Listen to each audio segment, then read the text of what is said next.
الحمد لله رب العالمين والعاقبة للمتقين والصلاة والسلام على سيد الأنبياء والمرسلين وعلى آله وأصحابه ومن تبعهم بإحسان إلى يوم الدين. وعن ثوبان رضي الله تعالى عنه قال: كان رسول الله صلى الله عليه وآله وسلم إذا انصرف من صلاته استغفر الله ثلاثا وقال: اللهم أنت السلام ومنك السلام تباركت يا ذا الجلال والإكرام. رواہ مسلم. سیدنا ثوبان رضی اللہ تعالی عنہ یہ نبی مکرم علیہ الصلاۃ والسلام کے آزاد کردہ غلام ہیں. جب نبی علیہ الصلاۃ والسلام نے ان کو آزاد کر دیا تو یہ آپ علیہ الصلاۃ والسلام کے ساتھ ہی رہے اور لمبی عمر انہوں نے پائی اور بہت زیادہ علم انہوں نے حاصل کیا. ان کی کنیت کے اندر اختلاف ہے، بعض نے ابو عبداللہ، بعض نے ابو عبد الرحمن اور بیان کی ہے، اور یمانی تھے، یہ یمن سے یعنی ان کا تعلق تھا. تو سیدنا ثوبان رضی اللہ تعالیٰ عنہ، پیچھے آپ نے پڑھ بھی لیا تھا ان کا تعارف، لیکن تھوڑا سا یاد دہانی کے لیے میں نے کروایا کہ ثوبان رضی اللہ تعالیٰ عنہ سے روایت ہے، بیان فرماتے ہیں: کان رسول اللہ صلی اللہ علیہ وآلہ وسلم، تھے نبی مکرم علیہ الصلاۃ والسلام، اذا جب انصرف من صلاته اپنی نماز سے پھر جاتے، یعنی اپنی نماز سے فارغ ہو جاتے. دوسرے لفظوں میں یہ ترجمہ کریں گے: اذا انصرف جب پھر جاتے، جب فارغ ہو جاتے، من صلاته اپنی نماز سے، استغفر اللہ تو اللہ تعالیٰ کا استغفار کرتے، اللہ تعالیٰ سے استغفار کرتے، ثلاثاً 3 مرتبہ. یہاں پر یاد رکھیے جو امام ابن حجر رحمۃ اللہ علیہ نے استغفرہ کے بعد لفظ اللہ متن میں نقل کیا ہے، یہ صحیح مسلم، سنن کبریٰ بیہقی، ابو داود، ترمذی، ابن خزیمہ، ابن حبان کے اندر موجود نہیں ہے.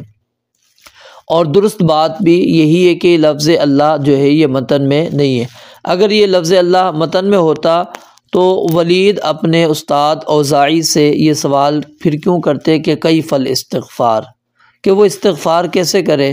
تو امام اوزاعی رحمۃ اللہ علیہ نے جواب دیا کہ وہ کیا کہے؟ استغفر اللہ وہ کہے. صحیح مسلم کے اندر یہ موجود ہے. تو یہ بات ذہن میں رکھیں آپ. استغفر اللہ ثلاثاً 3 مرتبہ انہوں نے استغفار پڑھی اللہ تعالیٰ کی. وقالا اور کہا: اللہم اے اللہ، انت السلام تو سلامتی والا ہے، ومنک السلام اور سلامتی تجھ ہی سے ہے، تبارکت یا ذا الجلال والاکرام تبارکت تو ہی بڑی برکت والا ہے، یا ذا الجلال والاکرام اے جلال اور اکرام کے مالک. رواہ مسلم، اس حدیث کو امام مسلم رحمۃ اللہ علیہ نے روایت کی ہے. اور صحیح مسلم کے اندر عبداللہ بن عباس رضی اللہ تعالی عنہ سے موجود ہے، وہ استغفر اللہ سے پہلے اللہ اکبر کا ذکر اس کے اندر موجود ہے کہ ہم اللہ کے نبی علیہ الصلوۃ والسلام کی نماز کا اختتام کس طرح پہچانتے تھے؟ اللہ اکبر کے لفظ کے ساتھ. تو یعنی سلام پھیرتے ہی پہلے اللہ اکبر کہتے، پھر اس کے بعد 3 مرتبہ یہ کیا ہے؟ استغفار پڑھتے. اب سوال یہاں پر یہ پیدا ہوتا ہے، اشکال یہ پیدا ہوتا ہے، استغفار تو گناہ کے بعد کیا جاتا ہے، تو یہاں تو آپ نے عبادت کی ہے، عبادت کے بعد استغفار کا کیا مطلب ہے؟ تو علماء نے اس کا یہ جواب دیا ہے کہ نماز میں جو شیطانی وساوس خیالات آتے ہیں اس بنا پر نماز کے اندر نقص ہو گئی ہے، کمی ہو گئی ہے، تو استغفار کی وجہ سے وہ مکمل ہو جائے گی. پھر یہاں پر ایک اور اشکال سامنے آتا ہے کہ نبی علیہ الصلوۃ والسلام بھی تو خود استغفار کیا کرتے تھے، کیا آپ کو بھی نماز میں شیطانی وساوس آتے تھے؟ تو اس کی وضاحت پھر علماء نے اس انداز کے اندر کی ہے کہ نبی علیہ الصلوۃ والسلام خود تو شیطانی وساوس سے کیا تھے؟ محفوظ تھے. تو یہ آپ کا استغفار کرنا امت کو تعلیم دینے کے لیے تھا. اور یہاں پر ایک اور چیز آپ نے استغفار کے بعد کیا پڑھی؟ اللہم انت السلام ومنک السلام. اب کچھ لوگ کیا کرتے ہیں؟ تبارکتا اس کے بعد وتعالیت کے الفاظ زائد کر دیتے ہیں.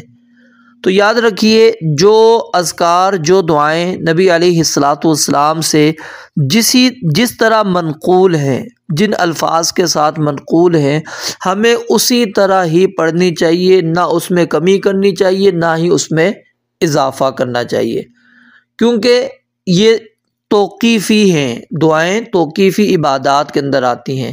تو اللہ رب العالمین نے نبی علیہ الصلوۃ والسلام نے ہمیں اسی طرح سکھلائی ہیں، تو ہمیں اسی طرح پڑھنی چاہیے، اپنی طرف سے اس کے اندر فرق کرنا یا اضافہ کرنا، کمی بیشی کرنا یہ درست نہیں۔ تو تبارکتا کے بعد وتعالیتا یہ پڑھنا یہ بھی درست نہیں۔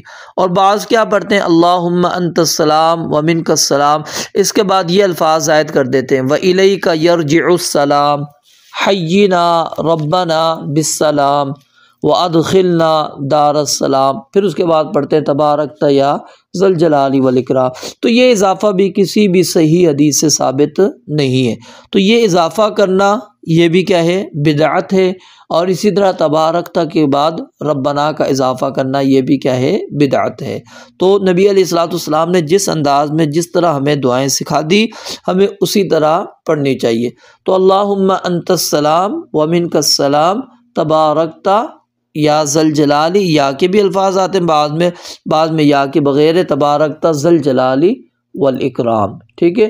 تو یا ذی الجلال والے الفاظ بھی ثابت ہیں، وہ بھی آپ پڑھ سکتے ہیں، اور اس کے بغیر بھی آپ پڑھ سکتے ہیں۔ رب العالمین سے دعا ہے اللہ تعالیٰ سمجھنے عمل کرنے کی توفیق عطا فرمائے۔ وآخر دعوانا ان الحمد للہ رب العالمین۔